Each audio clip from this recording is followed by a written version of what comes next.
So I want to speak about a lady who Voices helped her to apply for P.I.P because we thought she was entitled to it. She had physical health problems as well as substance problems, mental health problems, so you know she needed the extra income too, so she could get to appointments, you know, spend some on meaningful use of time to help her. So we initially helped her apply for P.I.P. The whole process took about 12 months before she was given any money. So her first application was knocked back because they said she wasn't eligible. It went to a mandatory reconsideration.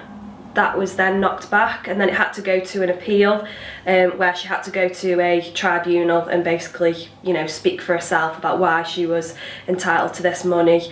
So we sought the advice of the CAB, who said all along, yes, we think she's entitled to P.I.P.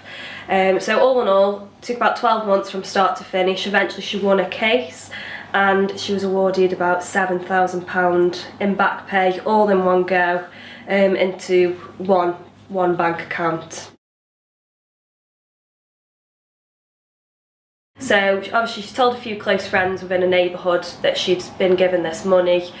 They noticed she bought a few, you know, she got a new pair of boots on, and they'd say, oh, you know, you've got a new pair of shoes, and she said, yeah, I've had a bit of back pay that I've been waiting for. Obviously these friends, they weren't really very good friends. Word kind of got around the neighbourhood, so before she knew it, she had people, at first her friends were asking to borrow money. You know, it started off with, can I borrow £10, £20, with the promise that they'd bring the money back when they got paid. Obviously that never happened. She never got like any of her money back. Then other people started knocking on the door, just random people. She'd never met them before. They were coming with her friends because they knew she'd got a lot of money, and obviously some people are desperate for the money. So on several occasions she reported to me that she'd left the window open, and you know, when she was asleep in bed, and she'd wake up to find people kind of trying to get in a window. Another occasion where I went into a property and she was in there. She had two big black eyes. She admitted to me that it was someone who was asking her for money, but you know, called the ambulance and the police out, and she wouldn't ever say to them that this is what happened. So basically she was targeted because she was vulnerable.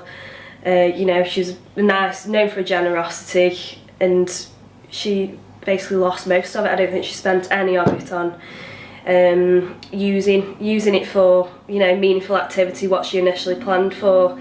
And in the end I said, what about your savings? And she'd even started going into them, and that had all gone. So all she really got was a few new pairs of boots for the winter.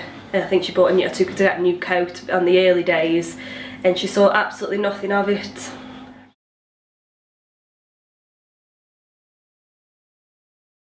I've not known a case where we haven't gone to the end of a tribunal and they haven't won the case. So in the end they're always winning the case.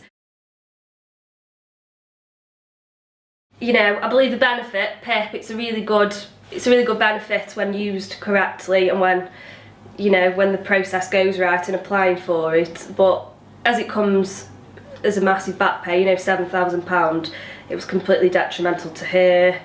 Wasn't helpful at all, and I think, you know, we don't encourage people to apply for P.I.P unless we think they're eligible. So we will sit with the CAB before helping people to apply, give them background on their needs, and CAB will say, yes, this person is eligible, we'll help you to apply.